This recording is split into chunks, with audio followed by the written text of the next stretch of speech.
Hello, everybody, and welcome to a brand new episode of All Queued Up, your review podcast tied to streaming services like Netflix, Amazon Prime, HBO Max, Disney Plus, etc., etc.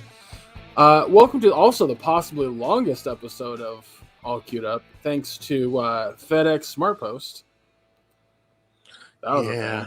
Yeah, unfortunately.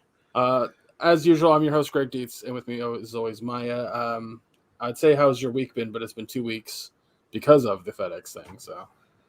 Well, yeah, for those of you who listened to the last episode, the audio quality was really bad at the end of the show. For me, I started cutting out a lot. And I went back and listened to it, and there was just no salvaging it because it was a problem with my headset cable. Last week, we went to record, and it was so bad that it wouldn't work anymore. So on the 16th, ordered a new headset cable, replacement cable. I use an Audio Technica BHPS1. It's a professional broadcast headset. The cable for it is an XLR microphone cable, so it's split with like a 3.5 millimeter jack and a XLR microphone input that plugs into my Focusrite Scarlett 2i2 USB interface. Um, yes, for the audio nerds out there. Hopefully that makes you happy. The cable itself was $40. I ordered it when we were recording on the 16th. I actually recorded it during the show. It shipped in that hour and a half that I ordered the cable. I was like, great. I selected 2 day shipping. I should have it by Tuesday the 21st because I was accounting for Juneteenth. Because the 20th was a federal holiday where Juneteenth fell on a Sunday. Well, it got to ship from New Jersey and shipped to Mississippi instead of Virginia. It shipped to Mississippi via FedEx Smart Post and sat there until Friday night, this past Friday night, and then it got here on Tuesday the 28th. So it took it 12 days when I selected 2 day shipping. It sucked. But new cable replaced. Sounds great. Yeah. Let's see. What else did? Well, I mean, the big news is started some new Dungeons and Dragons campaigns. Yeah. I'm running 2 of them right now, and potentially a third soon. Who knows? We'll see how that goes. But yeah, Yeah.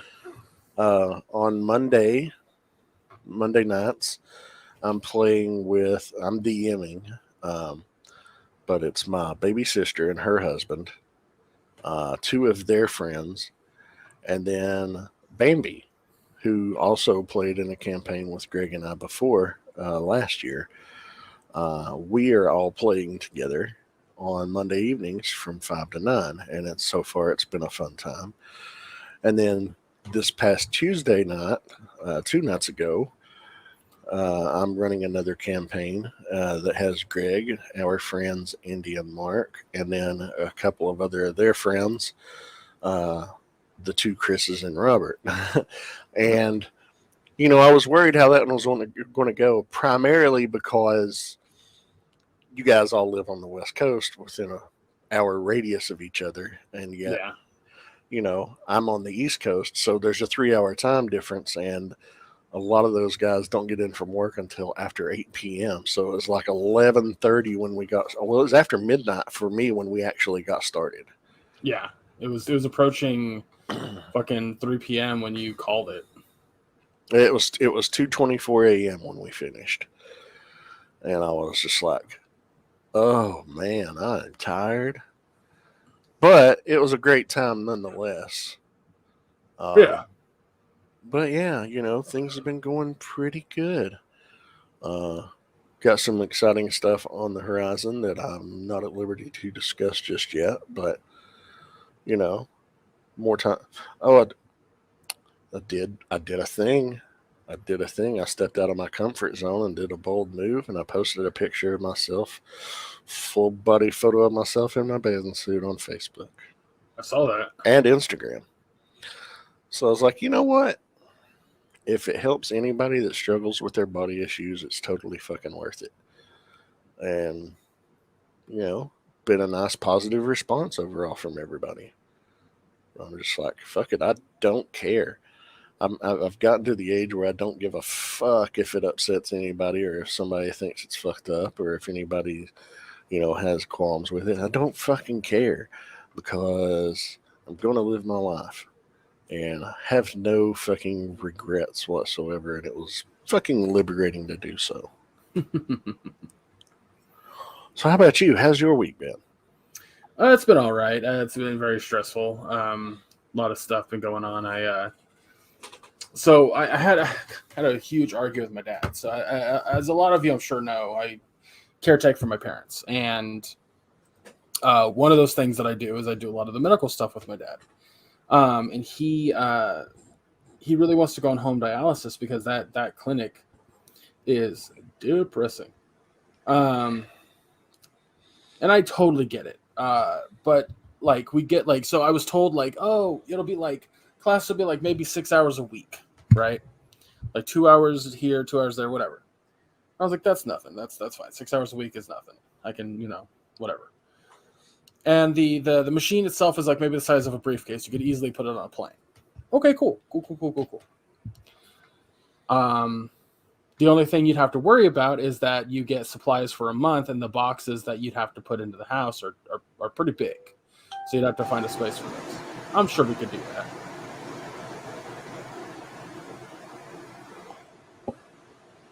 Maya? I'm listening. Oh, there was something in the background that was real loud. Oh, that was an alert on my phone. Sorry. No. Like it sounded like static. It's gone now. It's entirely gone now. That's weird. Like it's straight. Like you'll hear it when you listen back, but that's why I stopped because I was like, did the mic disconnect? What the fuck was that? Because it sounded very similar to the problem that you were having. That's why I was like, oh, but now it's gone. It's completely fucking gone. That was very strange. Anyway, so the machine itself is about the size of a briefcase.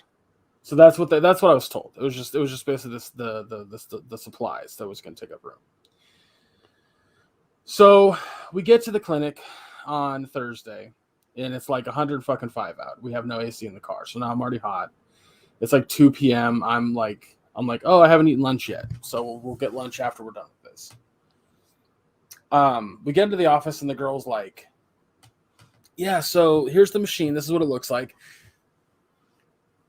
A briefcase is about yay big, right? And then you open it up, and it's got, whatever, right? Standard briefcase is about the size, a little bit larger than a laptop. Yeah. This thing is the size of a fucking microwave. Maybe a small microwave, but a microwave, right?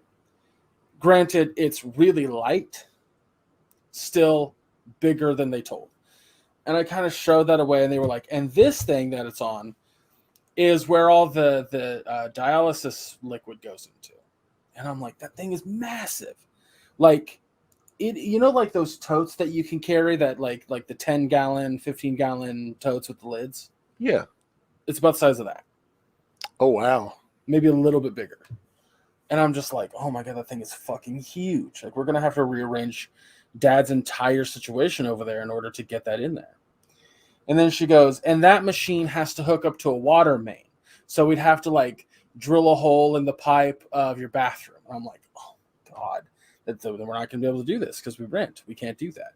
So my dad mentions it, and she goes, oh, we'd be like, if that's the case, then I guess we can hook it up to like a faucet. You just can't use that faucet for the time that you're doing dialysis. And which would make sense. She goes, but it's not like the ideal situation. And Dad's like, well, it's our only situation. It's our only option. And she's like, okay, I mean, I get it. She's talking to my dad about like how the pipes would go through the house. And I'm just sitting there going, this is ridiculous. Like, this isn't going to work. This is ridiculous. And I keep my mouth shut. I'm just getting more like, I'm just kind of grinding my teeth, trying to not make a scene. And then she goes, Dad says, so what about the classes? And she goes, oh, those. So here's what I remember hearing. She goes, so the classes go Monday through Friday, and each class is about 5 hours long, and you have to take 30 of those.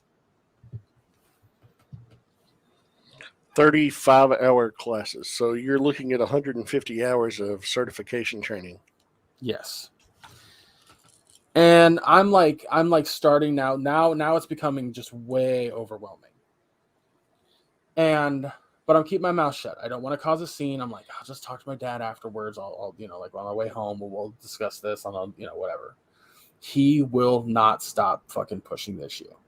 He's just like, Greg, you're clearly upset about something. You need to talk to me, blah, blah, blah. I'm like, Dad, I am upset. Let it go.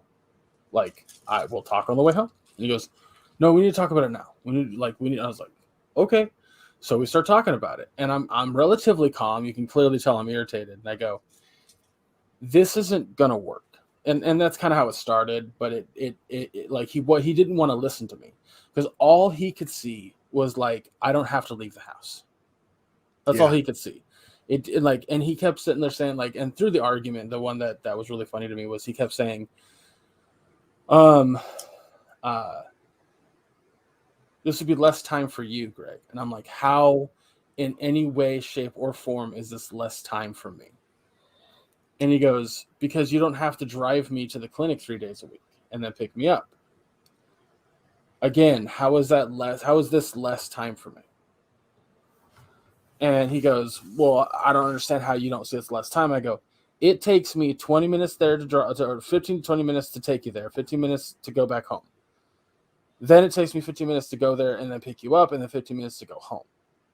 That's at most an hour of my day.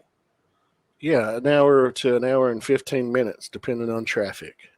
What you are suggesting, Dad, is that me spending 3.5 hours on a dialysis machine and sitting there next to it, making sure that it's constantly working, is somehow less time out of my day.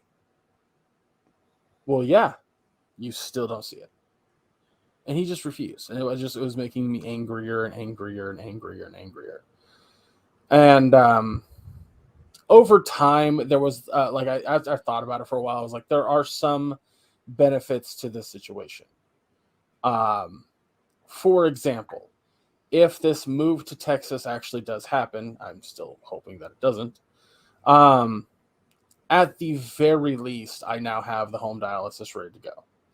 That means the trip there,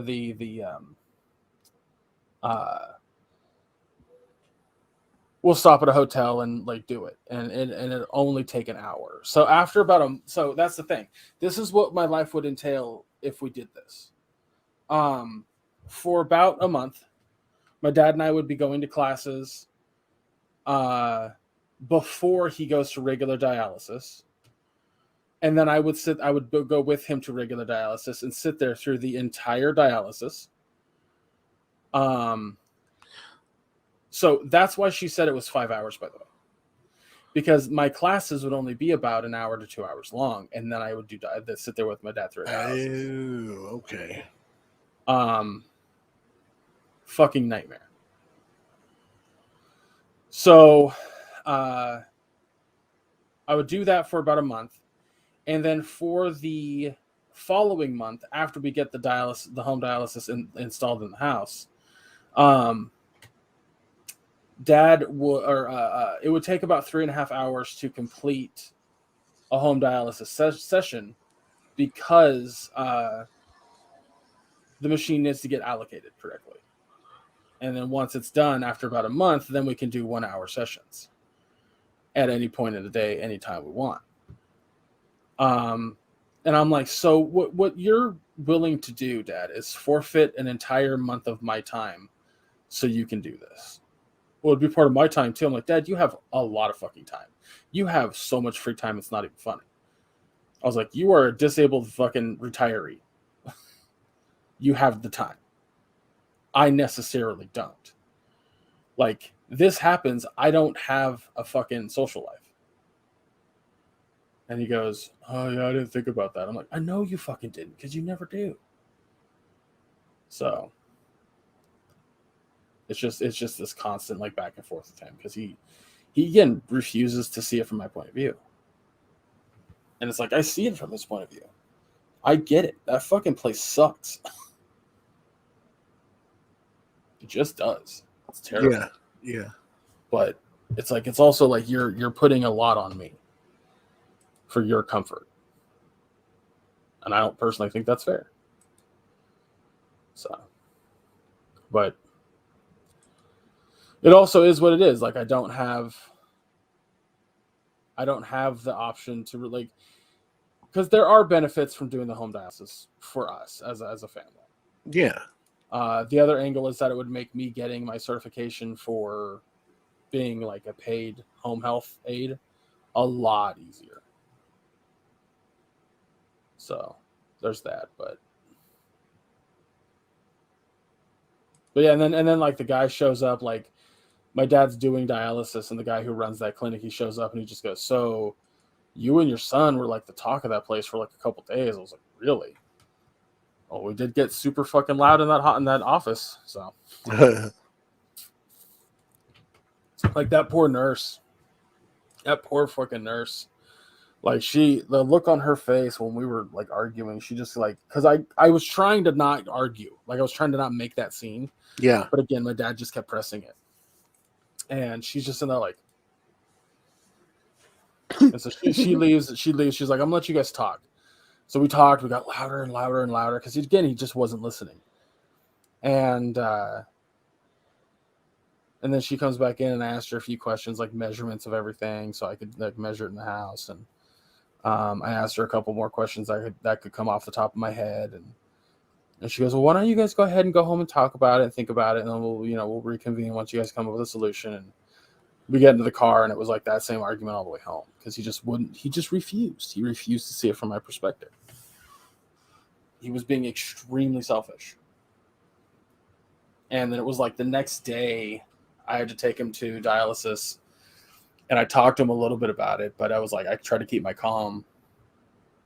And it wasn't until Monday that he fully admitted that he didn't want to see it from my perspective, was what it was. Not that he wasn't listening, he just didn't want to. Oh, damn. And I'm like, that's kind of fucked. It's kind of fucked.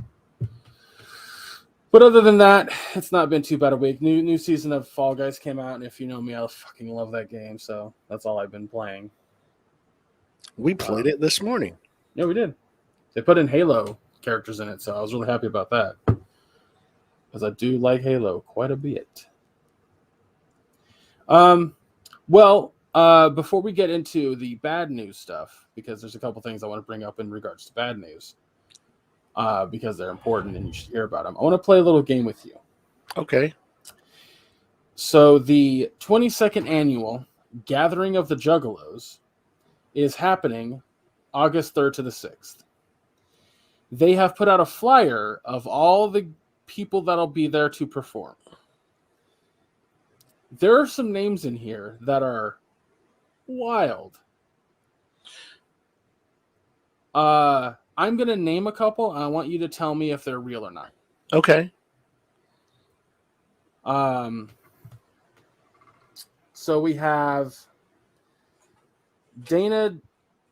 No, I thought that said dementia. This does not say dementia. Okay, let me find a fake one.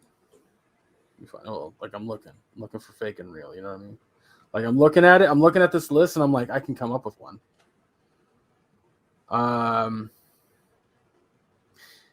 Egyptian lover. Huh. Huh. It's real? It is real.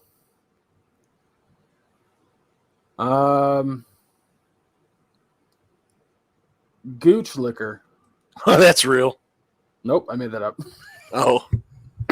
Hey, that was that fucking name on Fall Guys the other night. It was, yeah. Although it was Gooch Lipper. It was Gooch Lipper, yeah. But still. HO9909. Yeah, it's got to be real. It's real.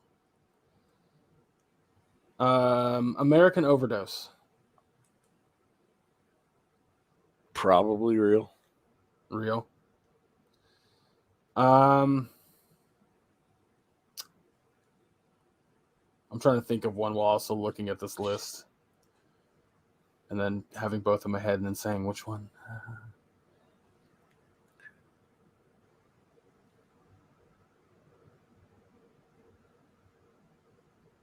I'm just going to name a few.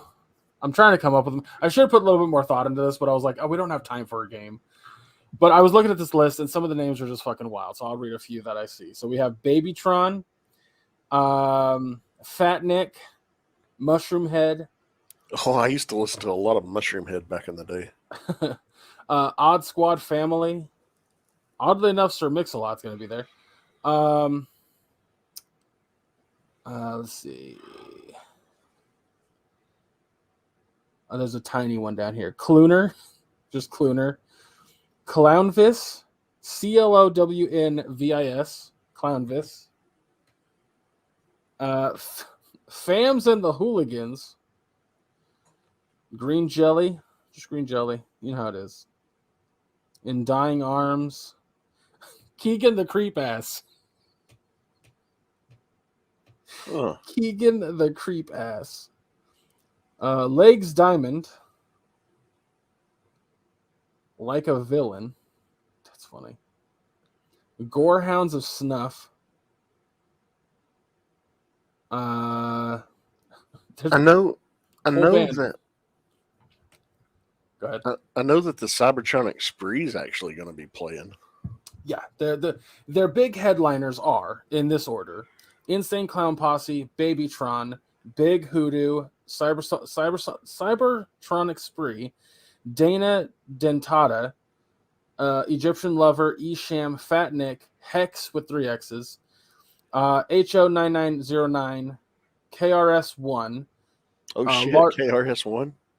Large Professor, Mike E. Clark, Mushroom Head, Odd Squad Family, Onyx, Ouija Mac, Ponya, or Pouya, P-O-U, Pouya, okay. Sir Mix-a-Lot, Slick Rick, Steel Panther, and the Executioners. Slick Rick.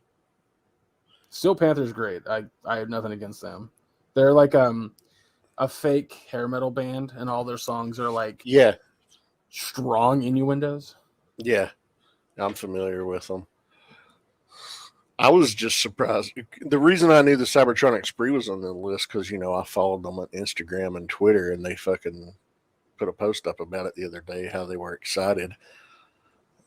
Like, straight the fuck up, I'll be honest. I don't like a lot of that music that's going to be there. Not all of it. Obviously, there's some that I do. But most of it I'm not the biggest fan of. Same. But that's fun. Here's the thing about the Juggalos. We can rip on them all they want, but they actually are solid. They genuinely help each other out all the fucking time. Oh, yeah. They are, like, they legit act like a family. Like, a lot of people were talking about, what's that big metal festival that happens in Sacramento? Aftershock. Okay. Aftershock's a big metal festival, right?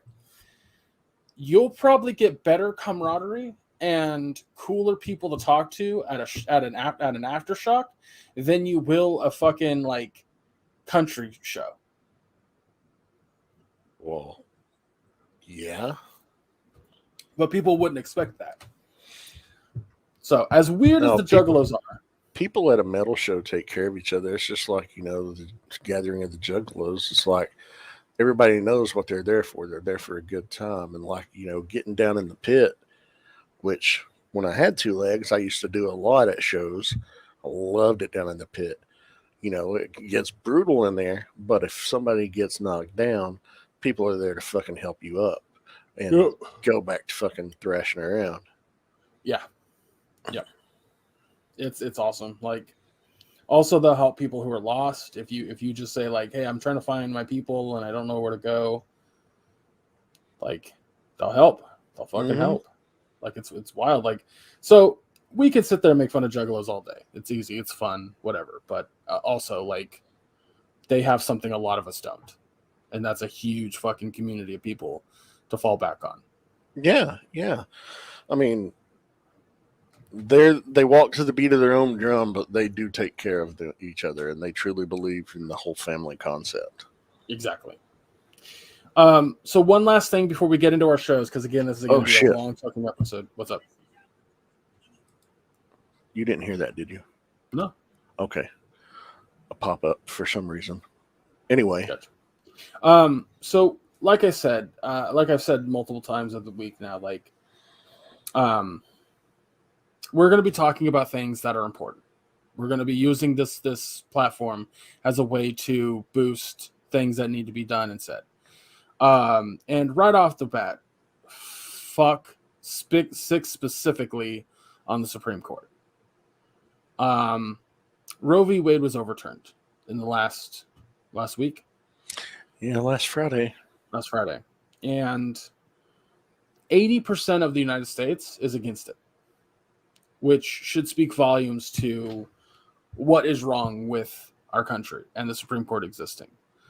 It is wild to me that the Supreme Court doesn't have term limits. It's wild to me that the Supreme Court is chosen by the president.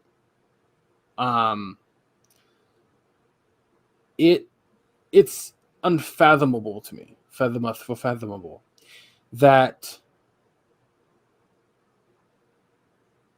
the way our system works has allowed for the Supreme Court to overturn Roe v. Wade. And it's frustrating. It's extremely frustrating. I do want to add a little bit of light to this terrible scenario. A ton of companies are putting their foot down in regards to this. And when I say a ton of companies, I'm talking about a bigger list than I could read right now that would probably go for 10 minutes. Like, no joke, it is a slew of companies. They are willing, if a woman has gotten pregnant and wants to have an abortion, but the state that she lives in has outlawed it, they will pay for that woman the entire fucking cost to go to a state that does allow it. Like, and I'm talking about big companies like Disney and Microsoft and Sony. And no, it's not just everybody; it's their employees. Yeah, right? Sorry, sorry, I meant their their employees. It's not like if some Karen off the street, well, let's be fair, Karen would be pro-life. Yeah. Pro-fetus. But yeah, and I want to make it fucking clear. If you're okay with this decision, fuck off. We don't want you here. Straight up. It is an incredibly damaging thing to society as a whole. This is not going to stop abortions. This is going to stop safe and legal abortions. That's it. That's all it's going to stop. And it's only going to be in a handful of states. Specifically, the states that are very conservative controlled are going to completely outlaw it. And this is going to get women killed. This is going to harm society as a whole. We are progressing backwards because of this. Genuinely speaking, on a scientific level, if you look at this and you go, well, women shouldn't get abortions if they just want to have contraceptives, go fuck yourself. You're dumb as shit. You are dumb as fucking rocks if that is your argument.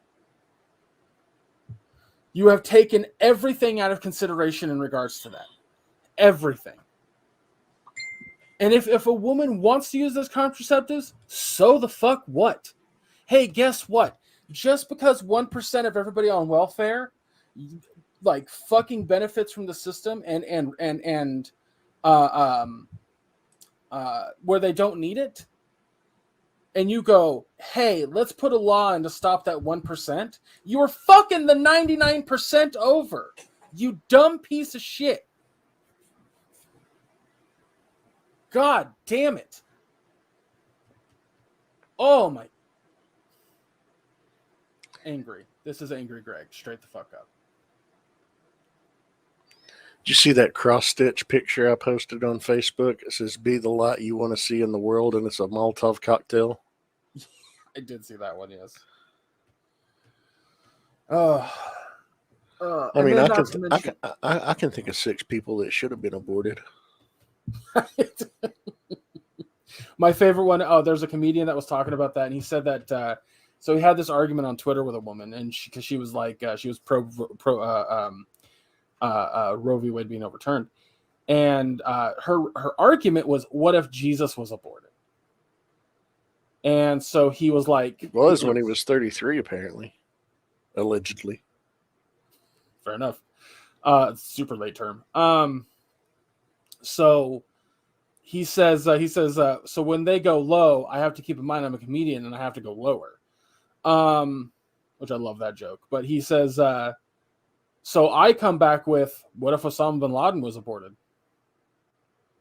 To which she immediately starts arguing it. And he was like, so you're cool with 9/11 happening then? like it was amazing. It was so I'll have to see if I can't download it and send it to you because it's so fucking good. Like that comedian nailed her good. Oh man, it's perfect. But yeah, it's people argue their concept of morality.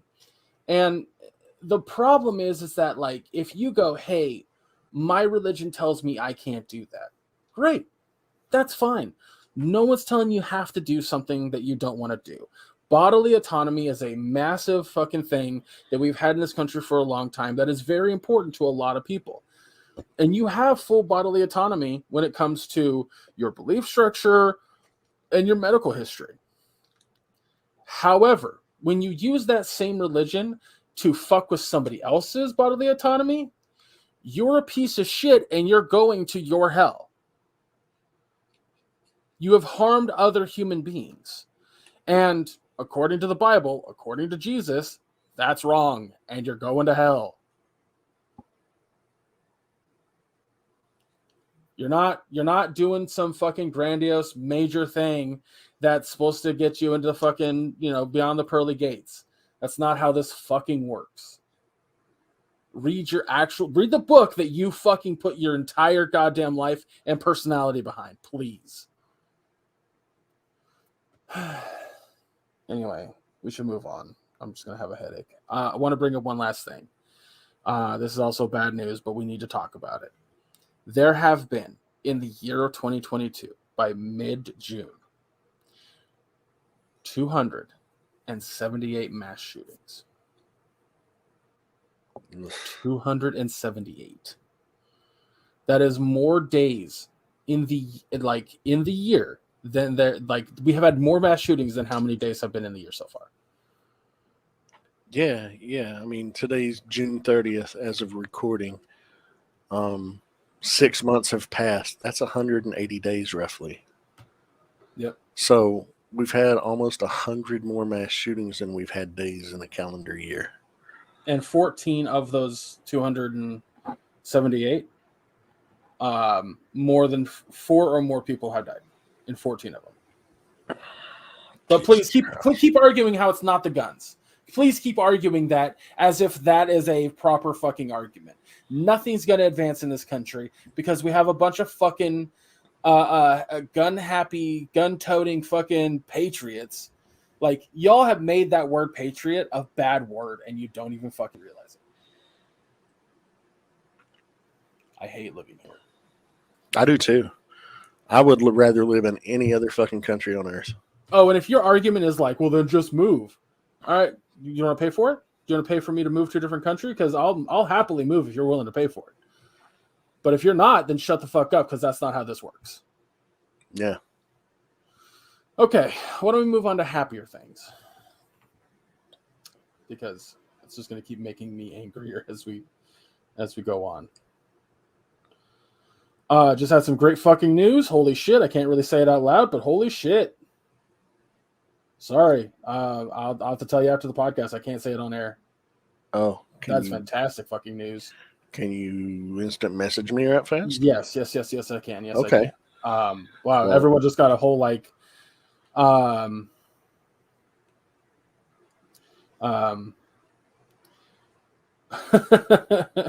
cock tease in the audience.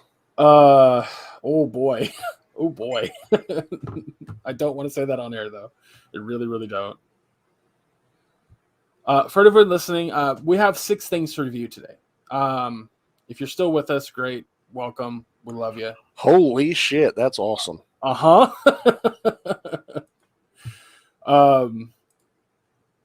God damn. Anyway.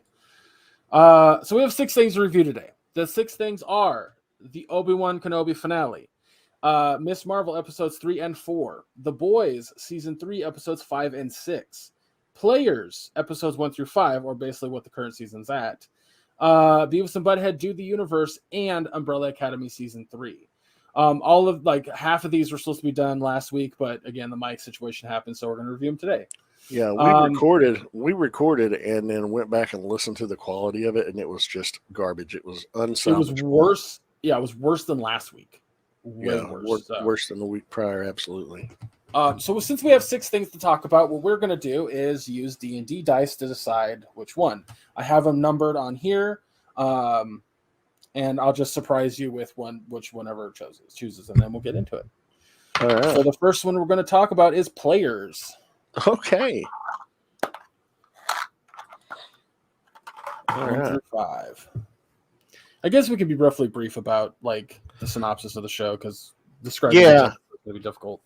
Yeah, we got so much shit to talk about. I really don't want to go into an episode by episode breakdown on some of the larger things like this and Umbrella Academy and Yeah.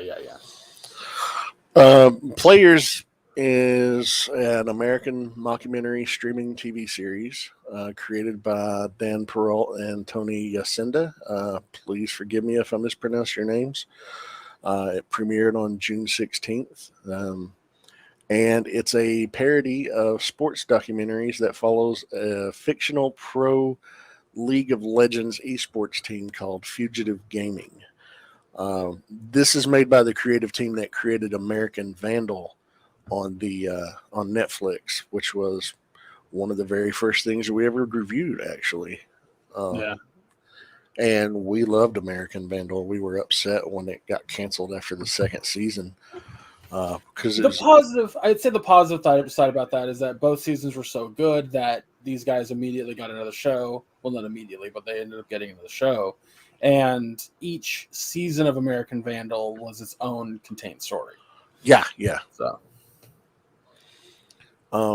this show, it goes heavy into esports culture and League of Legends culture specifically, and it does a phenomenal job of it. Yeah. One of the bigger things in regards to the fun surrounding the show is how well it implements the actual esports community into it. The actual commentators and fucking players, some of them old retired players. Mm-hmm. Like there's a bunch of people that are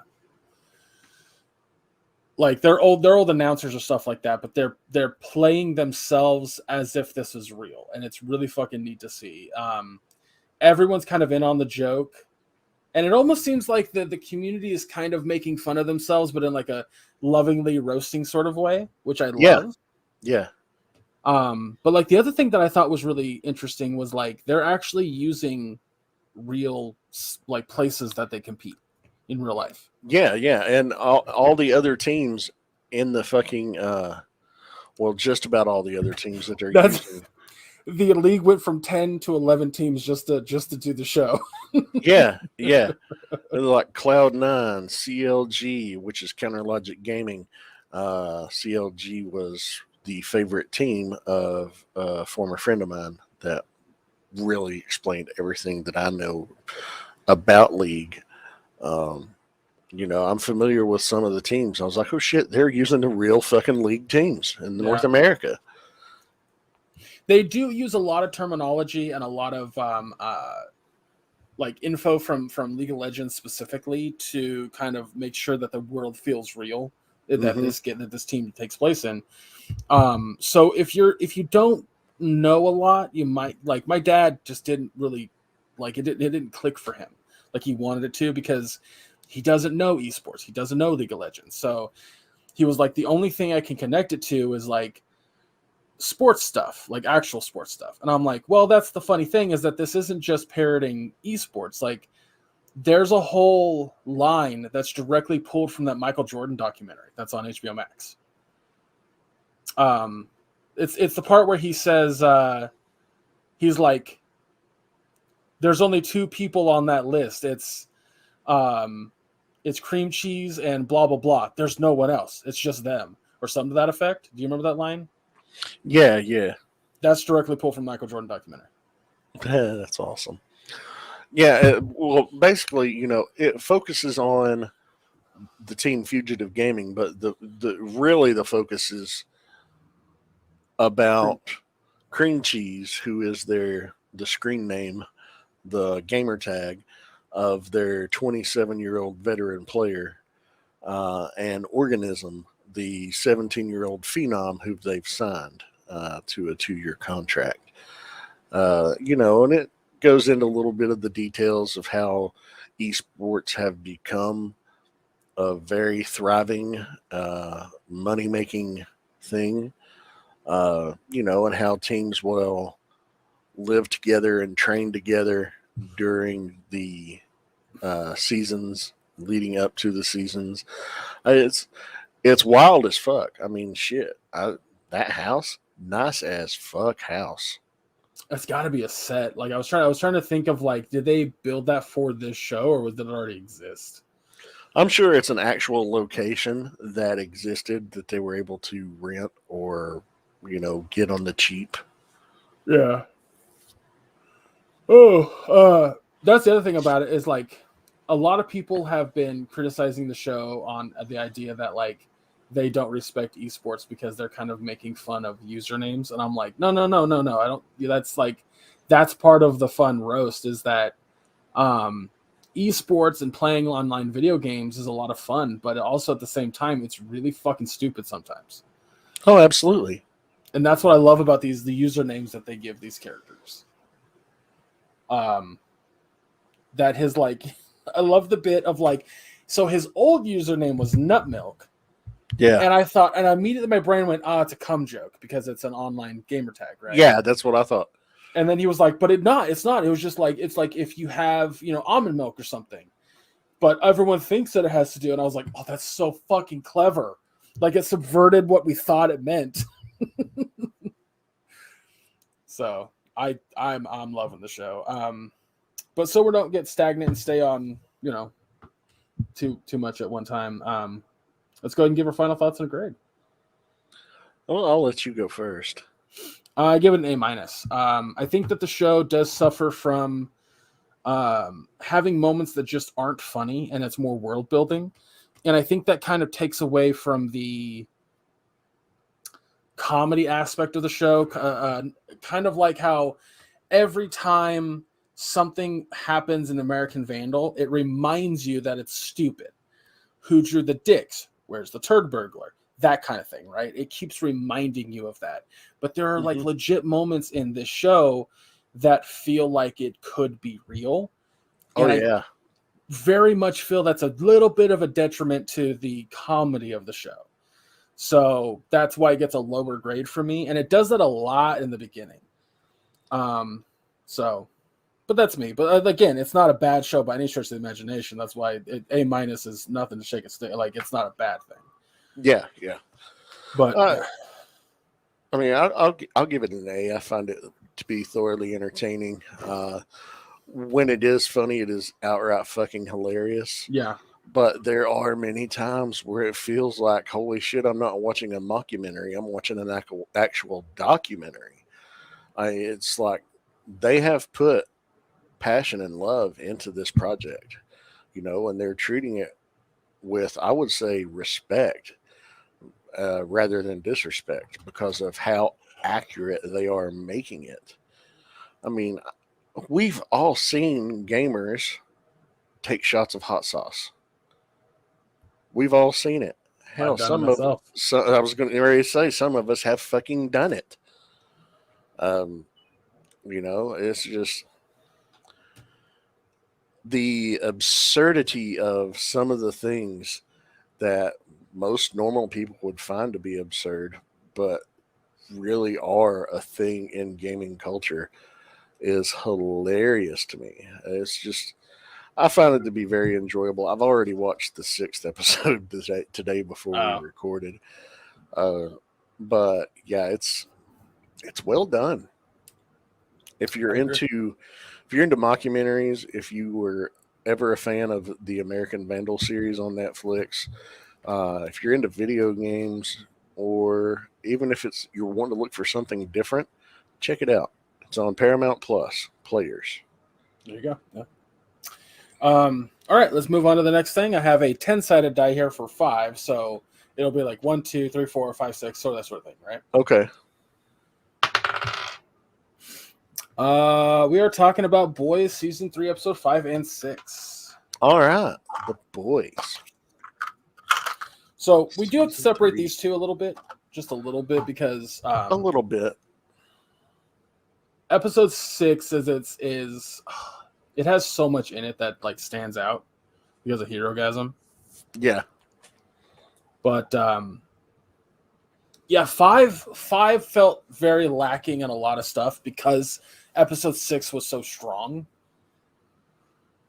Personally, I will say this though, because I do have a little bit of knowledge on the comics. I did read Herogasm, and I kept warning people who haven't read the comics, like, you're not ready for Herogasm. See, episode 6 is going to be insane. It wasn't as insane as I expected it to be. I kept seeing all these headlines talking about Herogasms, like, oh, it's never been this graphic, and I'm sitting there thinking, they've I was like, this is just another episode to me. It didn't feel that wild. Yeah, it's much worse in the comics, like full on like penetration sort of shots and like gross sex stuff. Like it's much worse in the comics. I'll just say that without going into too much detail. So I was kind of surprised it was tamer. It was like a lot tamer. And that's considering, we're talking about The Boys here, which is not a tame show by any consideration. Throwing ropes. Fucking poor MM. Yeah. But what I will say about episode 5, again, its own thing, fucking wonderful. Because they really set up like Soldier Boy's purpose of being there. And like his mindset of like somebody who lived in the past would not suddenly be just like this fucking like cool with how the world is now. Yeah. Especially somebody like him, and having that be a part of his character, I'm just like, that's so fucking cool. But I don't know. And then kill, what's her name? His old girlfriend that he killed. Crimson Countess. Thank you. Oh my God, Seth Rogen's cameo was fucking hilarious. Yes, it was. God, that was fucking funny. I'm trying to think of what else happens in episode 5.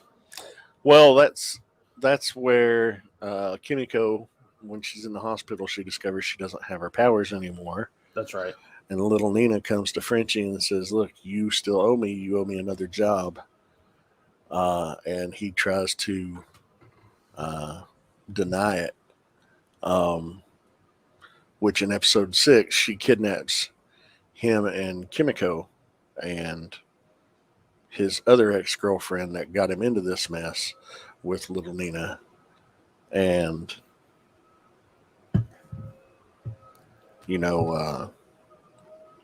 what is that noise? It's a leaf blower, like 2 blocks away from my house. I am impressed that you can hear that. Oh, okay. Because there's a leaf blower outside my apartment right now. The landscapers are out there. They've been mowing and doing the trimming, and now they have a leaf blower cleaning off the sidewalks, going up and down. That's crazy. Yeah. But yeah, we see how that progresses, and kind of a running gag with MM and then also Butcher when they realized they were at the actual annual Herogasm. They're like, oh, Frenchie's going to be so pissed that he missed this. Which I thought was funny. Let's see, what else did we see in episode 5? Maeve gave Butcher another batch of the temporary Compound V, the V24, and then actually got it on with him. Yeah. Well, oh, yeah. Well, that's because the end of the episode with Maeve, like, Homelander and Black, yeah, Homelander and Black Noir, they knock her out, and we don't know what happens to her after that. She could be dead. She could be alive. We have no fucking clue. So that's a problem. Yep. Oh yeah, the Blue Hawk thing with A-Train. A-Train wants Blue Hawk to make a public apology about his over-policing of black neighborhoods and his treatment of black citizens. So he invites him to basically like a community center in a black neighborhood, and Blue Hawk is being very assholish and not at all serious about his apology, and they start getting upset with him, and then they start chanting Black Lives Matter, and he comes back with All Lives Matter, and then gets violent and actually paralyzes A-Train's brother Nathan from the waist down. Yeah. We see, yeah. Comes to fruition later. Which comes to fruition in Herogasm, and that was awesome. Yeah. And seeing A-Train actually apologize to Huey and be sincere about it, and Huey just like not giving a fuck and just punching his life out, that was kind of satisfying. But I'm actually enjoying seeing a little bit of character growth in A-Train in this episode. It's like he really is trying. But I mean, how much? To an extent, he's still fucking like tattled to Homelander. Yeah, he still shouldn't have did what he did, and I think he's actually feeling some remorse. I think he's actually feeling genuine remorse for his past actions. But is it too little, too late? That's the thing. Oh, we'll see. I'm pretty sure it is. Yeah. We'll see. But yeah, we in Herogasm we actually see Soldier Boy and Homelander and Butcher on V and Huey on V. Yeah. Going up against fucking Homelander. That was great. That was a great fucking fight. Like the way they choreographed that, and it just looked so fucking cool. But that final shot of episode 6, after everything was said and done, and it's just that shot of Homelander in his suite in Vought Tower, kind of beaten up a little bit, and like there's this amazing moment where the camera backs out. And earlier we had seen like he didn't have anyone to talk to anymore. He didn't have anyone to bounce things off of because a lot of people are against him. A lot of people fucking hate him. Mm-hmm. And so he started talking to himself. Yeah. And his mirror version was this like hard ass, you're the best, you're better than everybody kind of attitude. But then in that final shot, that mirror version's gone. And my thought is that version of the mirror, that mirror version of him is now who he is. Yeah.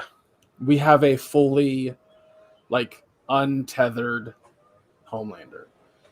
Egomaniacal, fucking terrifying dickbag. Well, because like every episode of this season so far has made him more and more scary.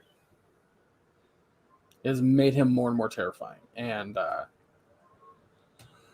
what his next step is going to be, I don't know. I mean, as of recording this, as of recording this, the new episode is out, and I can't wait to fucking watch it. Oh, is it out now? It's Fridays I thought it was Thursdays that it comes out. I'm double checking right now.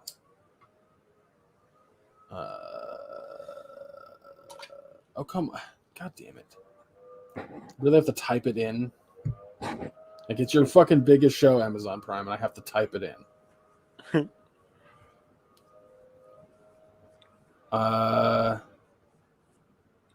No, okay, sorry. So yeah, it'll come out. It usually comes out Thursday around 6 p.m. my time, 9 p.m. your time. Yeah, I was gonna say last week it was around 9, but I still didn't watch it until Friday or Saturday. I can't remember what I was doing. I was busy. I mean, like when we're done recording this, I'm watching an episode of Players, and then I'm gonna go watch Like when 6 p.m. rolls around, I'll go watch The Boys with my folks. Maybe not, because I do have to work. Anyway, I know that tomorrow, as of recording this, like last 2 episodes of season 4 of Stranger Things. So there's that. Yeah. Which we'll be talking about next week. Yeah. Very excited. But anyway, so why don't we go ahead and get I can't think of anything else to bring up in regards to those 2 episodes. So go ahead and you start. Give a grade. Oh, these absolutely solid episodes. I'd give them both an A+, to be honest. Me too. I don't know why we need to pussyfoot around it. 100%. They are wonderful, fantastic, hilarious, gross, gory. What I love about them so much, and I think the reason they deserve an A, is it's not just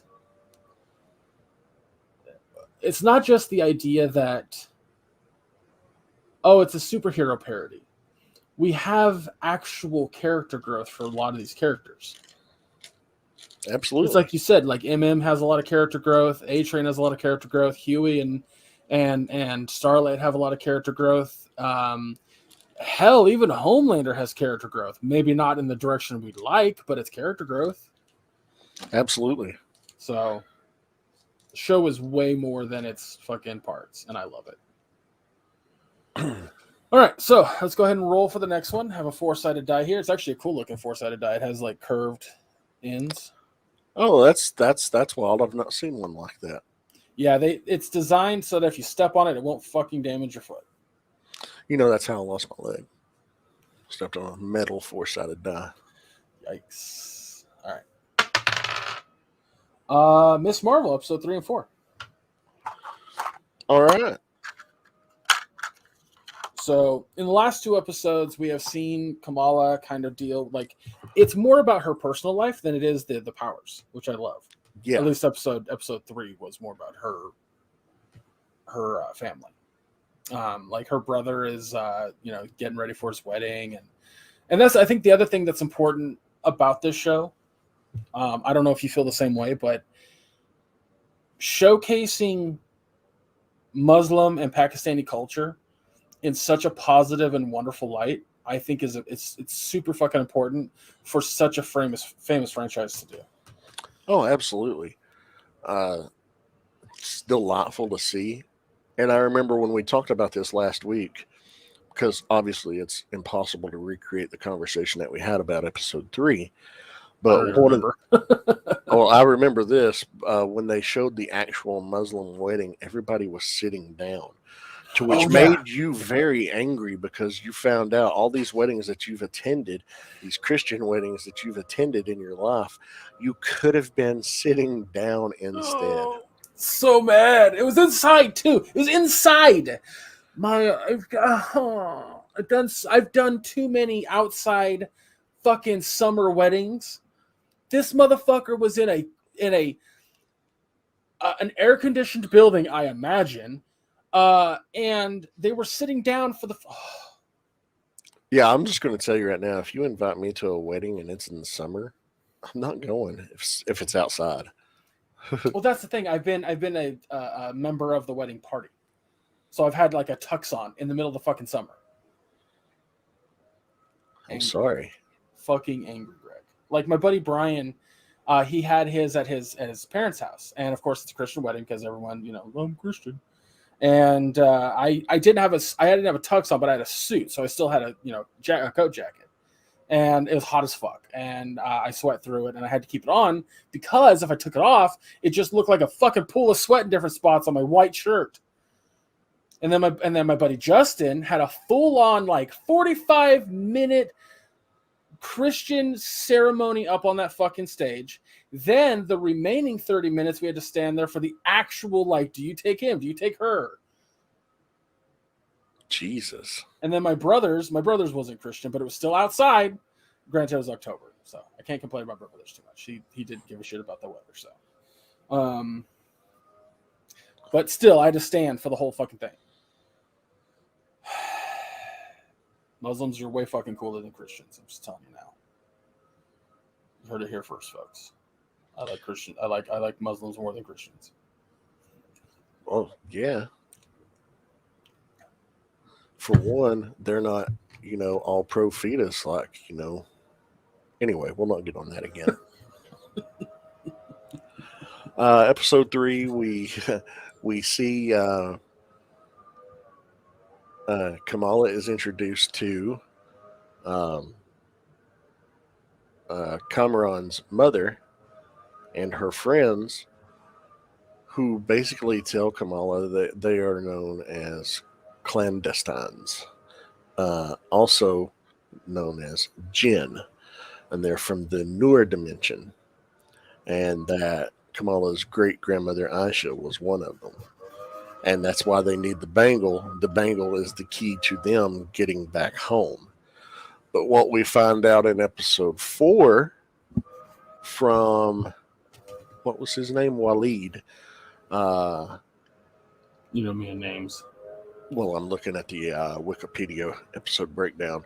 We find out that if the clandestines actually, or clandestines, however you want to say it, however, if they achieve getting the bangle and break through the veil of Nur, which separates their dimension from the human dimension, it would actually expand and take over and destroy the human dimension. So, they're trying to protect Kamala and the bangle at all costs. We see that they come for Kamala because they decided they're not going to wait for her to find a safer method. They don't care about a safer method. They just want the bangle, and they'll do anything at any cost to get it. So they actually show up at her brother's wedding, to which she pulls a fire alarm to get everyone to evacuate the wedding to minimize injuries and potential casualties. Yeah. Which in turn lands her in hot fucking water with her family.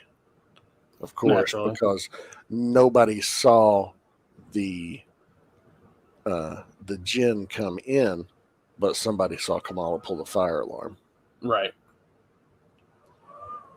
Which it was funny because like people did see it and like people believed it, but when when the woman was like, "It was Kamala," her mom was like, "It wasn't Kamala," but she was defending her even though she knew she was right. Yeah, it was pretty funny. But one of the things she sees is a vision. She sees a train, and then it has the destination Karachi on it. And then her grandmother calls her and says, "You and your mother need to come to Karachi." She's like, "Did you see the train?" She's like, "How'd you know I saw a train?" She's like, "I saw it too." So episode 4 is her and her mother actually traveling to Pakistan. Specifically Karachi. Yeah, specifically Karachi. Because, Kamala's mom thinks it's they're going to visit because her mother requested it, but Kamala is like, "No, I'm going for answers." And her grandmother tells her, "You're trying to find answers. I think your answers are here that you're looking for." And it was cool to see a little bit of the Pakistani culture and city displayed. It was very cool. Yeah, I really like what this show's doing. very colorful. Very, very delightfully colorful, and no, it's pulling no punches in highlighting the Muslim and Pakistani culture, and I think it's nothing but a positive thing. Uh-huh. I fully agree with you. I think one of I know a lot of people were concerned because in the comics her Pakistani background isn't necessarily a detriment or a bad thing. What it is though is not a source for her powers in any way, shape, or form. And I think making that a source for her powers is extremely clever. I think I've said this already, but because people were like, "Oh, well, her powers aren't like stretchy powers." Okay, and don't have to be. So I don't know, but I'm loving it too. Let's go ahead and let's give a grade to this one now. Yeah. We're not going to spend too much time on the episodes themselves. We don't want to spoil too much. We also don't want this episode to be like that fucking long. Yeah, we're already an hour and 5 minutes in, and we still got 3 more things to fucking talk about. Right. One of which being an entire season of a show. Yeah, exactly. All right, well, I'm gonna just get both episodes get an A for me. I don't think that they're A+ material yet. Maybe the season will be A+ at the end, but they're really fucking solid. I think that the thing that probably puts me off a little bit, like the thing that's just not quite kicking it, is that it is the story of a teenage girl going through teenage girl things. Yeah. I'm a 9-year-old adult male, white male. Like, of course that's not going to click for me, but that's not the point either. It doesn't have to click for me. But it's more the teenager aspect that I think kills it for me. Like, that's kind of like, oh, I'm not going to sit there and watch Degrassi or some shit like that. So, no, not particularly. Huh. But yeah. What are your grades? Definitely give both of them an A. For multiple reasons that we've already mentioned and covered. Very good, worth checking out. There are things I can relate to in it. There are things that I can't relate to in it, but that doesn't matter because it's storytelling done very well. It's got heart. It's got soul. I like the fact that the whole superhero aspect is kind of playing second fiddle to the main overall story of family. Yeah. Yeah, it's 100%. I totally agree with you. But yeah, go watch Miss Marvel if you haven't. It's fucking great. All right, let me get this thing ready, and then we got 3 more shows to get through. So let me roll the die. So we'll do 1 through 4, 5, 6, 7, 8, 9, 10, 11, 12. So 1, 2, 3, 4, 5, 6, 7, 8, 9, 10, 11, 12. No, so we need 1, 2, 3, 4, 5, 6, 7, 8, 9, 10, 11, 12. No? Just roll. Just roll. I know that 4 is divisible, or 12 is divisible by 4. Yeah. Right? So it's top 4, middle 4, bottom 4. Yeah. That is a 1. That was a nat 1. Okay. So Obi-Wan Kenobi finale. All right. I did not like it. I didn't hate it, but I did not like it. Well, it's like we've said before. We know the outcomes of most of the characters in the show. We already knew what their ultimate fate was, so it's not like it gave us much of anything new in the way. It gave us an awesome fucking confrontation and fight between Obi-Wan and Vader. But other than that, it didn't really give us much else. Yeah. I mean, it gave us a really cool new character. I love Reva. Like Reva. She kept me in the show. If it wasn't for her character, I probably would have gotten a lower grade. But she was by far the most fascinating. Her history, the path that she took, it's all great. It was all fucking like super fun to watch, and I loved every second of her character. The problem is that it was over really quick because the show didn't want to explore her more. She was a vehicle for plot progression, and that's it. And that's upsetting. Which she did survive the show, so there is a chance that we may see more from her in the future. I hope in so. some capacity, and I hope that we do get that.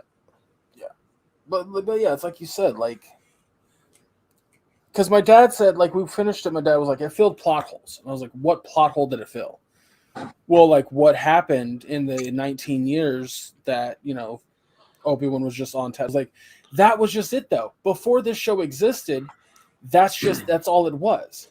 Leia was with the Organas and safe and sound, and Luke was with Uncle Onan Beru, and Obi-Wan was watching over him from a distance and hidden, much like Yoda was. That's it. We didn't need any more. Because at the end of the season, all it does is like, well, how did Luke meet Ben? Who cares? At some point he did. It's just the show felt needless, right? Like, and that, I think that's the thing that also pisses me the fuck off about Star Wars fans, is that I was really, really into this show until episode 5. Because episode 5 became more of, hey, do you like these cool characters? Do you remember these cool characters? And episode 6 was by far the worst in regards to that. Like, banking on nostalgia is, you'll lose me every fucking time. Every fucking time. So I was just kind of upset by that in general. Like, the last shot of the show legit upset me. Oh, the Qui-Gon. Yes. Yeah. It just like, and I know what people are going to say. Oh, Greg, you always argue that Star Wars is for kids, but then you want all this like extra adult shit in it. And I'm like, yeah, you're right. You're correct. I always argue that. And whenever I have this kind of conversation, I have to keep that in mind. I have to keep in mind the show is meant for what Obi-Wan was in regards to a show. But also in the same vein, I don't have to like it. Like, yeah. And I just didn't. I didn't enjoy it as much as I think everybody else did. And it is what it is. It is what it is. But what's up? What grade would you give the episode itself? Episode 6 itself, a solid D. Like, I think the only thing that rises it above an F is the fight between Vader and Obi-Wan. But even then, that fight was entirely like as it was cool, it was still like, it's still banked on nostalgia pretty hard. So, does that make sense? Yeah, yeah. You know, Like the I whole understand. season, I give the whole season a C. Like, it's fine. It's like it's fine. I have nothing necessarily against the whole season. I mean, I do, but nothing that's holding it. Like, it's got a passing grade. I think it's fine. It's easily one of the more forgettable Star Wars things that we've gotten in a while.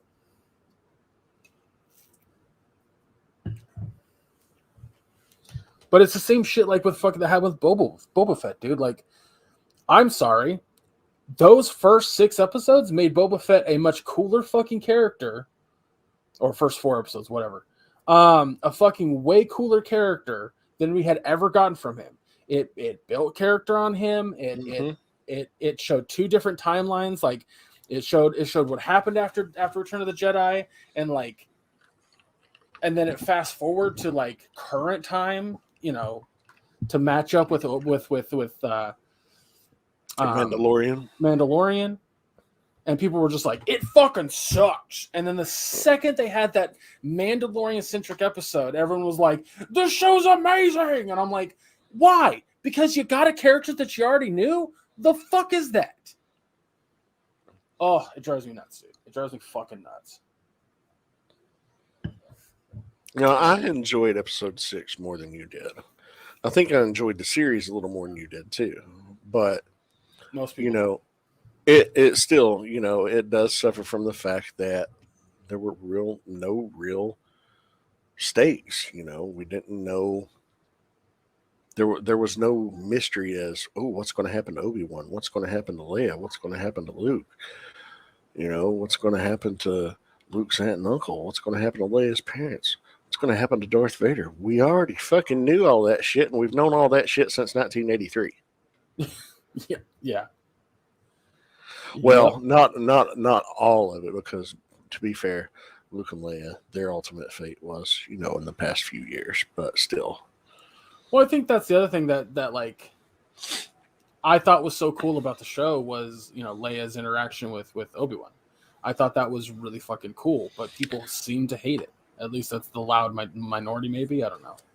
Probably the loud minority. I thought the actress that portrayed her did a fascinating job. Like, well, performance wise, all around, everybody did a wonderful fucking job. Um, I think it suffers from, you know, there wasn't enough mystery about it. What little bit of mystery we did have focused on Reva's character. And once that was gone, there wasn't really much left, and she was just kind of cast aside in an afterthought. Um, but yeah, uh, I'd give the final episode a B just because I loved the fucking confrontation between Obi-Wan and Vader that fucking much. I thought it was great. I loved every second of it. Although there was one thing I wish that when Vader had slammed him so hard into the fucking ground and made that hole around him, like cratered it up before he rained boulders down on him, I wish he had said something about who has the high ground now. That would have been funny. Yeah, that would have been, yeah, no, I agree. But I'd give the series overall probably a B too. I think the standout episodes were the earlier episodes like 2, 3, and 4. Yeah. But overall, it's still worth still worth watching once. It's not a horrible series by any means. Yeah. I never plan on watching it again. Like, just I have no desire. So, but yeah. I mean, to me it's an okay fucking Star Wars thing. To me, it's like episode 2, forgettable. Yeah. All right, so with 2 more things on our list here. One's going to take longer to talk about, but whatever. We're rolling the dice anyway, because that's the whole point of this episode. Odds and evens. Okay? Odds is to the top one, evens is to the bottom one. What that is say odds twice. Evens to the top one, odds to the bottom one. It's a 2, so that's going to Beavis and Butthead. Do the universe. All right. So this is a movie that debuted last week on June 23rd, a week ago today, on Paramount Plus. It sure was a movie that was put on Paramount Plus. That's something we can definitely say about it for sure. I'm going to assume you didn't enjoy it. Oh, that's not true. I just don't know how to classify the movie. Well, it's essentially the exact same plot of Beavis and Butthead Do America. More or less, yeah. Just redone for a 2022 timeline. Fucking funny. I laughed my ass off through parts of this. I didn't. I don't think I maybe chuckled a few times. There were a couple of times early on that I laughed pretty hard. I can't remember exactly what over. Which maybe it wasn't as funny in hindsight. Hey, I'm just telling the truth here. I watched the whole thing. What I thought was funny, and I don't think maybe it was intentional, how batshit fucking insane the first 20 minutes of the movie are. Because the larger chunk of film that takes maybe a little bit more than an hour to tell. Yeah. They had to get to that point. Yeah. And they were like, what's the fastest way we can get from point A to point B that sort of makes sense? And I'm watching it, and the beat progression is like bump, bump, bump, bump, bump. It's fucking fast. Yeah, it is. Because I was online with, just before we started recording, and I was telling my PlayStation friends or the Fall Guys friends, so I'm going to spoil the beginning of this movie to you. And I'm like, kicking the nards, space camp. That's what it was. Space. That's what it was. The fucking the nard kicking, and then the fucking mechanical football kicking leg into the nards. I was like, I was gonna start this conversation. I forgot until now that every great Beavis and Butthead adventure starts with kicking the nards. But I'm telling them that, and I get to the point where I'm like, and then they're in 2022. And they're like, are you just going to tell us this whole fucking movie? And I went, that's the first 15 minutes. That is the first 15 minutes of this movie. And they went, that's the first 15 minutes? I went, uh-huh. They were like, holy shit. And I was like, yeah, it's quick. Which, admittedly, I mean, it is funny. Like, I'm not saying that this movie isn't funny. But it's definitely not, I didn't laugh out loud. I mean, there was maybe a couple moments I think I did, but realistically, I didn't.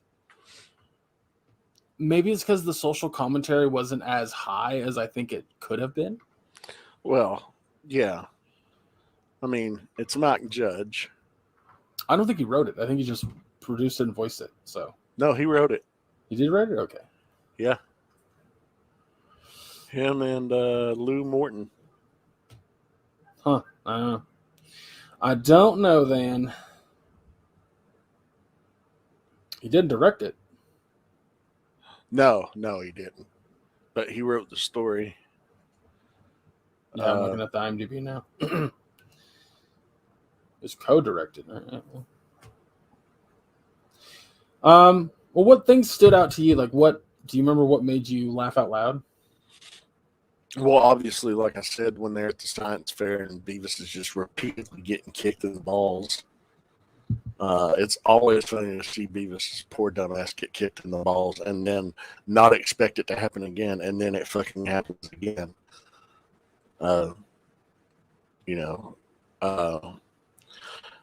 Basically what happens, we'll give a quick plot rundown. They're at a science fair. They burn it down. They're believed to be at-risk youth. A judge sends them to space camp because the actual winner of the space camp prize was the winner of the science fair, but because they destroyed all the evidence in the fire, they didn't know who to send. So they're like, well, maybe space camp will turn these boys around. While they're at space camp, they become obsessed with a docking sequence of a shuttle simulator docking with a space station. And they become so good at it that the astronaut captain wants them to train with her so they could do it for real. And they're like, what, you want to do it with us for real? So, of course, they think they're going to score, which is ultimately all they want to do because they're obsessed with the idea of them scoring. You know, she's wanting them to go into space to actually dock the shuttle successfully with the space station. It's so they could actually, because it was the reason they were going is so they could study a micro black hole, take equipment up there to use to study it. Long story short, the mission goes to fucking shit, and there's only enough oxygen left on the shuttle and fuel to get 5 people back, not 7. So the captain just, ejects Beavis and Butthead, and they get sucked in the black hole and come back in 2022. And the captain of the mission is now the governor of Texas. And they're like, oh, she still wants to do it with us, I bet. So they're trying to find the governor. Fun fact, that's the first 20 minutes of the movie. Yeah. All of that happens in 20 minutes. Wild. Fucking wild. And genuinely funny. Like, I think that's the point I'm trying to make about, like, it was funny enough to keep my attention for an hour and a half, right? Yeah. But not funny enough to ever make me laugh out loud. That makes sense? I mean, I don't know how else. No, I get it. And the 12-year-old in me is always going to laugh at some Beavis and Butthead shit. To make a comparison, we recently watched the Reno 911 Search for QAnon movie. Now, I love the original Reno 911. I love the original Beavis and Butthead. This made me laugh, whereas QAnon did not. So I found this to be much funnier. For sure, absolutely. it was essentially though just a modern day version of Beavis and Butthead Do America. That's why it wasn't fucking like gut busting hilarious like that was to me back in 1996. You know, but it's still if you ever got a kick out of Beavis and Butthead, this is worth a watch. I mean, it's not a horrible hour and a half of your time to spend. Not at all. I mean, if you even remotely liked Beavis and Butthead back in the day, this is good. I'll say this much, and it's going to sound very strange. So they tried to bring Beavis and Butthead back for like actual episodes quite a few years ago, and it was bad. Back in about 2008, 2009, 2010. No, actually, it was closer to about 2011. That's what I say. Like I remember it being closer to 2012 in general, but let me type that in. Actually, let me see if I can find it because I remember trying to watch it, and it was just bad. They only did like 6 episodes, and they were okay. But I don't remember. Did they have videos in it? I do believe they did. And I think that was the part that I said it was actually good. 2011 is when they brought it back. Yeah, because the last episode was 97, and then 2011 they had 12 episodes, and that was it. Oh, they did 12 episodes. 12 episodes, yeah, and they were 30 minutes long with the same like intermission of like an actual music video that they were kind of riffing on, and that was like the funniest part of the episodes because everything else just wasn't very funny. And I remember that very, very much so that I was just like, this isn't great. Maybe I'll find it funnier now. Like that was 2011. That was 11 years ago. Yeah. So there's a chance I could find it funny now, but I just remember the time not enjoying it. So this is the first thing we've had of Beavis and Butthead in a long time, and apparently, according to IMDb, they're going to be making another season this year.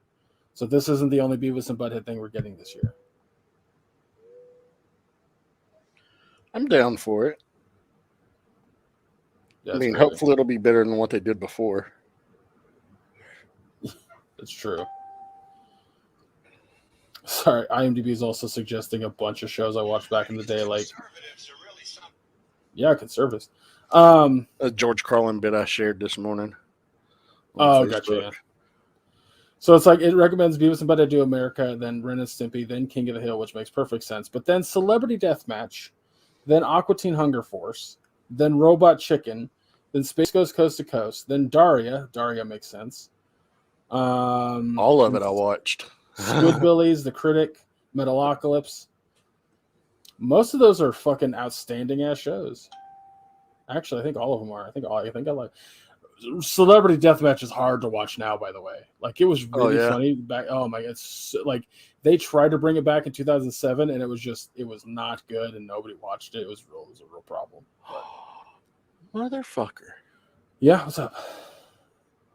I just noticed that I'm missing a part on one of my Transformers that I got. Oh, shit. Well, why don't we go ahead and give a final thought to this and a grade? I gave it a B. Yeah. That sounds fair. Like, it's funny enough to keep you going. It's funny enough to keep you kind of glued to what's happening. But it's not funny enough that I feel like it deserves an A. Like, I do enjoy the idea of two teenagers being so astronomically fucking stupid that they get out of and find a way out of all of these problems. Like, that's funny and that's enjoyable to watch. But I don't think I'm ever watching this movie again. I really don't.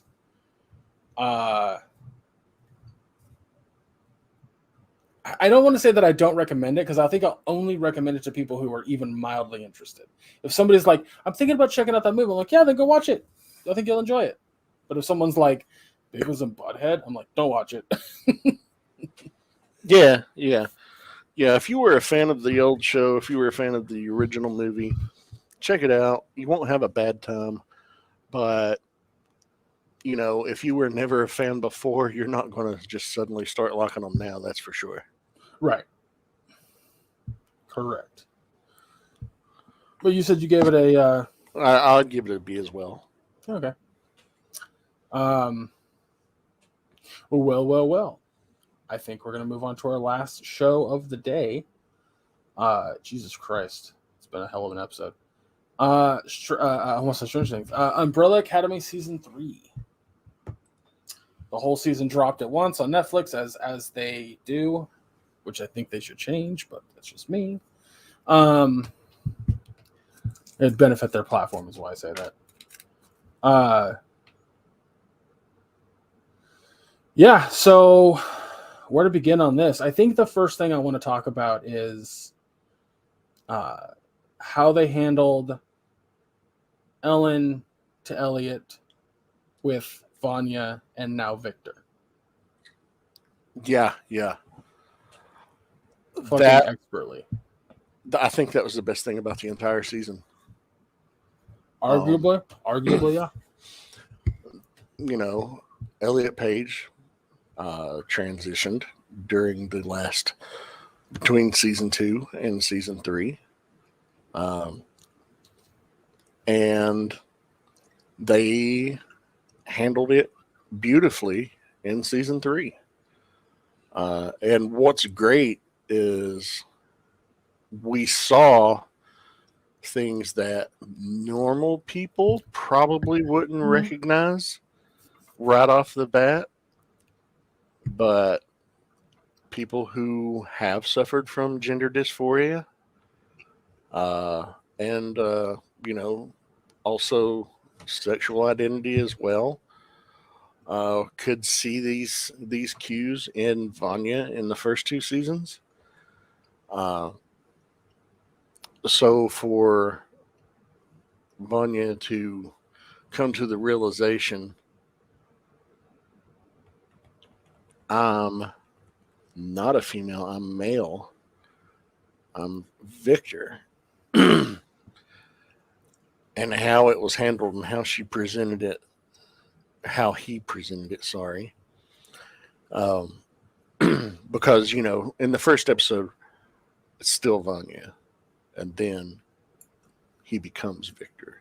But Well, the other thing, as somebody who's not transitioned, but considers like one of my closest friends to be, you know, transitioned woman or trans woman, transgender woman, yes. When she comes up, when Victor comes up and says, my name, like they're like, what's up with like what'd you do? And she's he says, sorry, I am so sorry. That's a thing. He says, my name is Victor now. Is that cool?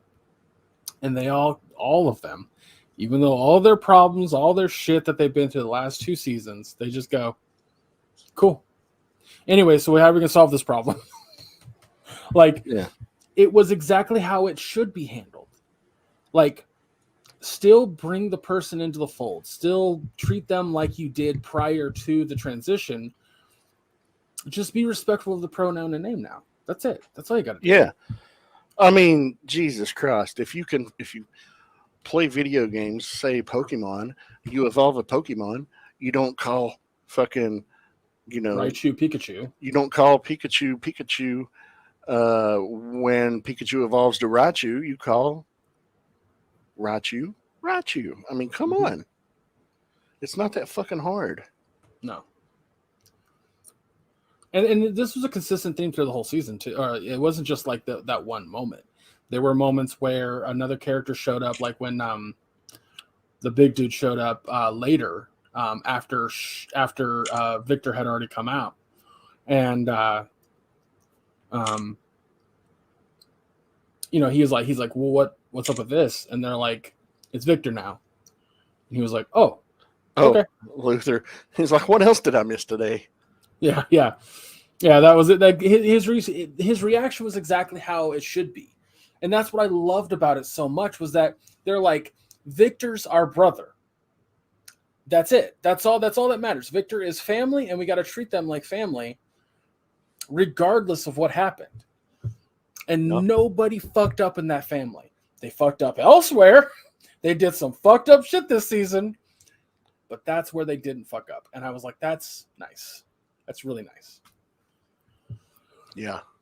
So, well, that aside, the plot of the season has the family, the Hargreaves, dealing with another apocalypse, except this is universal apocalypse and not just world apocalypse, because when they traveled to the 1960s and last season, and then now traveled to the future or back to their present time, they found out that they weren't supposed to exist, which causes a grandfather paradox, as they called it. I was trying to think of the fucking thing that was eating everything, which they described as a series of black holes collapsing on itself was what it was, which was caused because of the grandfather paradox. Like that popped up because of it, and it was eating the universe. And it was just that was a really cool concept. But then there's all these other like little subplots going on. Like this old man kept showing up, and it turned out that it was like in season 2 when Victor like saved his life as a kid. She gave him some of his powers, and that was a problem for him growing up. And that character comes back, and there's a whole plot device there. There's also the Sparrows and their whole shit going on, and like Luther and his like now his girlfriend, and like there's so fucking much happening in this season, dude. So much. Yeah. But the primary, like the overarching plot is like they're trying to stop this orb created from the grandfather paradox. And the couple times that they try something, it doesn't work. And there's a lot of also very wholesome moments in the show too. Like absolutely when Luther gets married, like that whole wedding, the wedding at the end of the world was fucking fantastic. And then there was some fucking lighthearted and delightful moments in the very first episode. When the Sparrows and the Umbrellas are having their showdown, one of the Sparrows has the ability to spit a hallucinogenic venom, and she hits Diego with it, and all of a sudden they're doing a dance-off to Footloose. Yeah. Which was fucking hilarious. Because it didn't tell you that it was a hallucinogenic moment, which I thought was great. I was like, yeah, that's fucking funny. I don't know. There's just a lot that happens in this season, and it is highly enjoyable.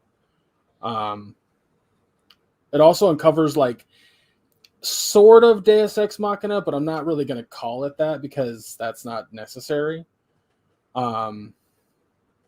Like it creates more backstory for characters that already had a fuck ton of backstory. Like, I can't think of his first name, but the guy who basically created the Sparrow / Umbrellas.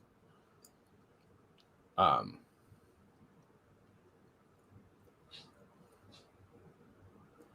you know what I'm talking about? What was that again? I'm sorry.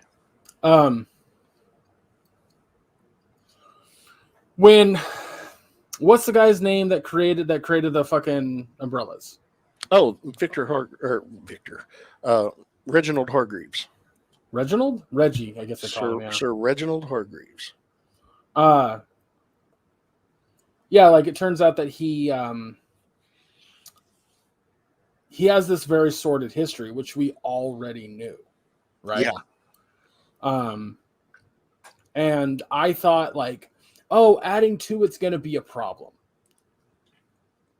Adding to it's going to be difficult. And they went, nope, it's not going to be difficult at all. Not even a little bit. I was like, okay. So there was a lot of that. Whole like pocket fucking dimension that exists. That's like it's technology or something. It was just the whole season was fucking wild, dude. But yeah, there's a ton of stuff that happens this season. Like, and it's layered, but also like expertly told that there's enough like at the end of every episode there's mystery as you progress that you're like, what the fuck was that thing? Like they introduced it to us, but then they kind of took it away, and it none like a lot of it doesn't make sense until like towards the end of the season. and it's really clever, while on top of that, like doing really fucking smart and really clever character design, like character growth with a lot of people, in unique ways too, I feel. I was very pleased with how they handled Victor, obviously. Yeah. I was very pleased and absolutely delighted with Klaus. Uh, Loved Five. Loved Diego and Lila. I really enjoyed Luther's arc. Could not stand Allison this year. Could not stand what they did to her character. With who? Allison. Why Yeah. is that? I just think for her to get as upset as she did, I think her anger was misplaced at Victor. And as a result, I feel that they fumbled the writing on her character in a lot of ways, because she had strong progression in the first 2 years, in the first 2 seasons of the show. I mean, I disagree. Can I explain why? Mm-hmm. So it made perfect sense to me that she would be incredibly upset that what she worked for in the second season was gone. And the first. I mean, I get that she's angry and hurt and devastated. And I think that was amplified when she found out that Victor had lied about the old man.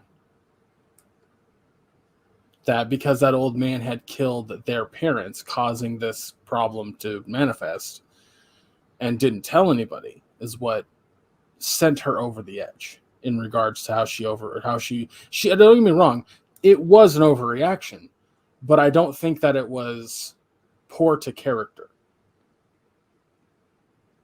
Does that make sense? No, I understand. I just hate that it happened to her character in that regard. Yeah, I get what you're saying. I just don't necessarily agree. Yeah, that's fair.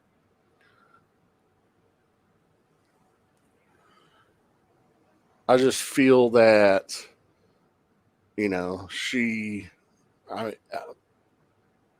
for the most part, I don't want to spoil the ending. It's hard to talk about without spoiling the ending too. But there are just certain things that I just feel like, it's just how could they have handled that differently, I guess, and kept her likable? Because she did some things that caused some intense dislike. You know what I mean? Absolutely. I think from an audience perspective and us knowing like the truth and all this kind of stuff,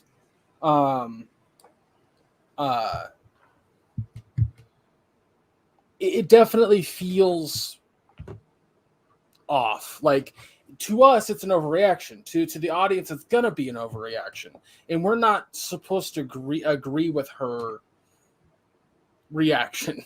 I'm using that word too much, but it doesn't matter, because a character's like growth and choices make sense to the story, if it makes sense to the story. And I feel like Allison's, I think the one part that a lot of people are probably going to disconnect from Allison on is especially at the wedding at the end of the world, where Victor comes up and apologizes for everything and says, "I should have told you, yada, yada, yada." And she says, "I don't forgive you." That's definitely in the bank of like, you're overreacting. You're making too much. You're making a mountain out of a molehill here. And I don't think that we are supposed to agree with her. Hell, the fucking characters don't agree with her. Yeah. It's just, I know, well, of course, I'm viewing it from the perspective is well, they can fix the timeline once they know what's wrong, is how I'm thinking of it. And it's like these problems can be solved, hopefully. It's just like, I don't know. She was really upset over the whole mothers not existing, so therefore they don't exist. You know, that I just thought she was way too angry at that. Sure, I agree with you. I wholeheartedly agree with you. And as a result, her anguish that she was going through already for the other losses in her life that I won't spoil, um, I just felt it was really out of character for her, and I just felt that it made her unlikable in a lot of ways, and I hated that because I thought she was a great character. I still think she's a great character. Like I think that to Oh, I me, don't. Yeah, I don't think that she's not. I think she's still a great character and everything. I just think that it caused me to like her character less, and I hate that. I see. Yeah, I see what you're saying. I totally understand that. I think um, next season, with given what happened, she got what she wanted.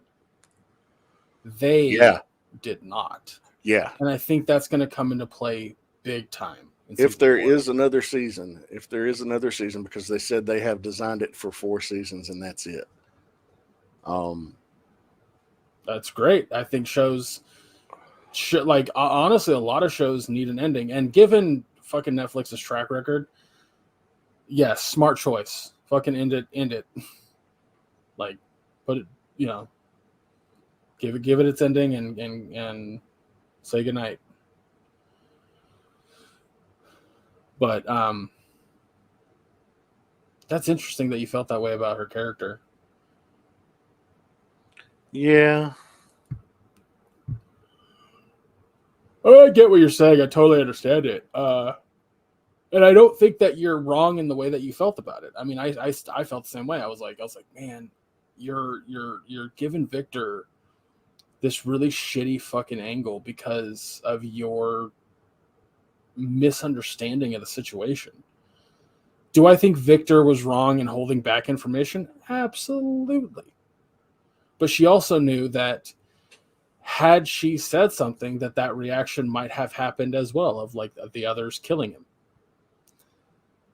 And I think Victor made the right choice in not telling them right away.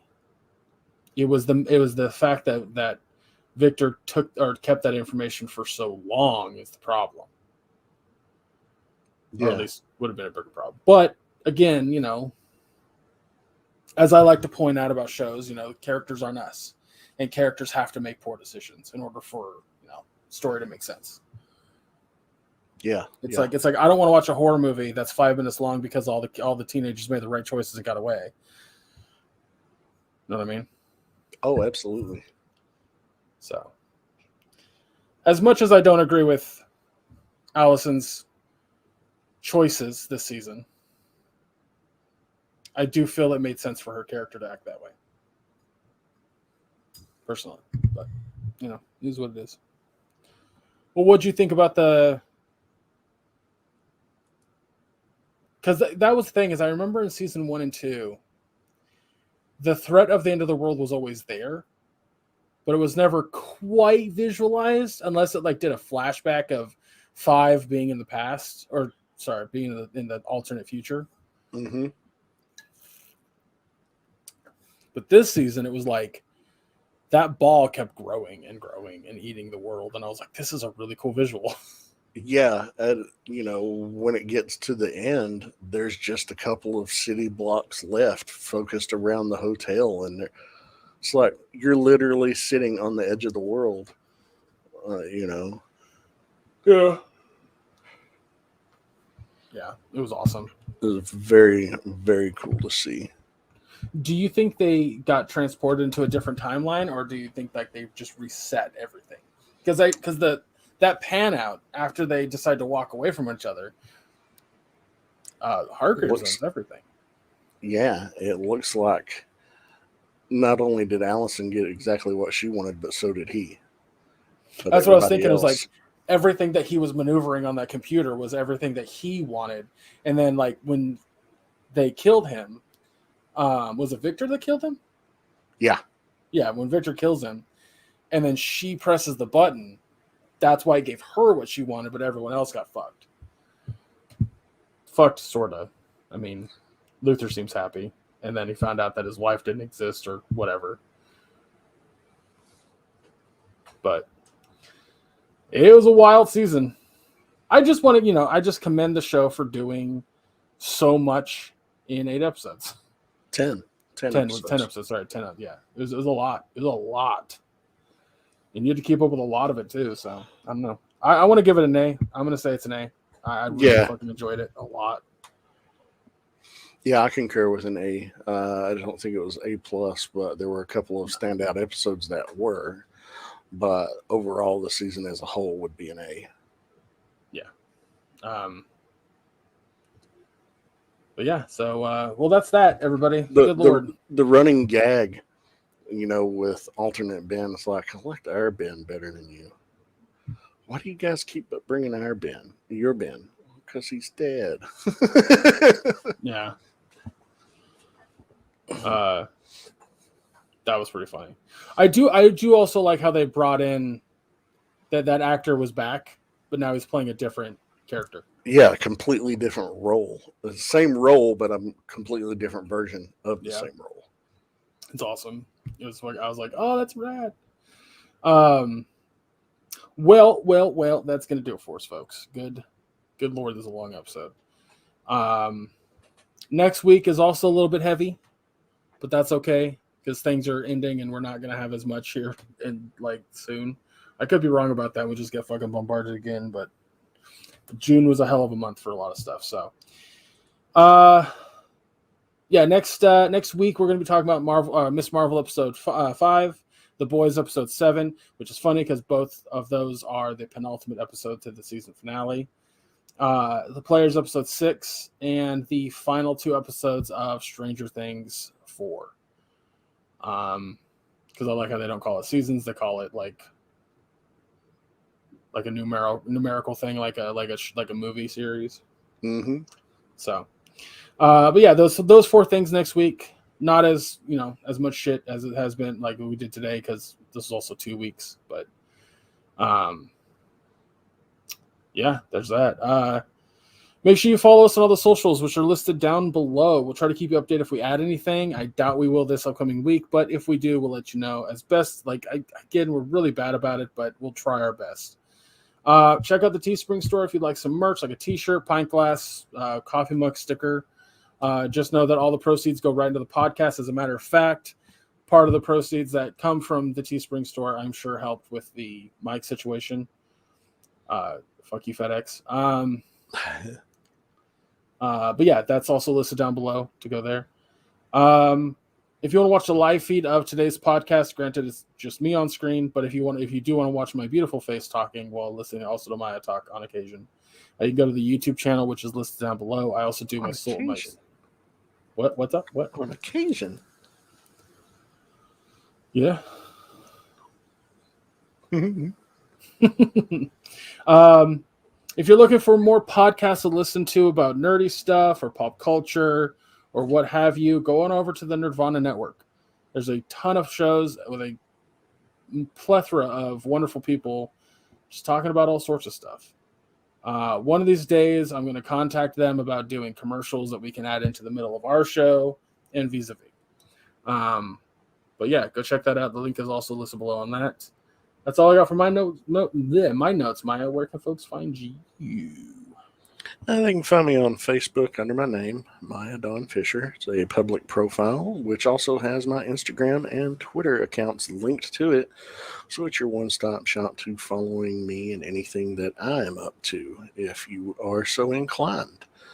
You can also catch me on a podcast called Figga Bangin', which airs every other Wednesday night at 8:30 p.m. Eastern Time on the Realm of Collectors YouTube channel. This week we looked at a masterpiece Trailbreaker from Fans Toys, their Outrider figure, which was pretty cool. You can check that out if you want, if that's your thing. But yeah, that's everywhere where you can find me. What about you, Greg? Where can people find you? You can follow me on all socials listed down below under Chub Rock Geek. I don't know why I said it that weird. It's Chub Rock Geek on all socials. My brain just went fucking stupid because I need to take a nap. I did not sleep well last night. I do solo reviews of streaming shows on our YouTube channel from time to time. I want to do one on the past few movies I watched with my folks, like Jerry and Marge Go Large and Dog. But I have to also find the time to do that, and with everything that I'm watching and playing and working and doing stuff, like it's not enough time in the world. But yeah, that's it. That's it on my end. Guys, thank you so much for listening. Again, you have 4 things to watch to join us. That's Miss Marvel, The Boys, Players, and Stranger Things. There's just new episodes for each of those. So yeah. Before we sign off, fuck the Supreme Court, fuck the GOP, fuck the NRA. Donate and help where you can. Be a good person, and we'll see you next week. Take care, everybody.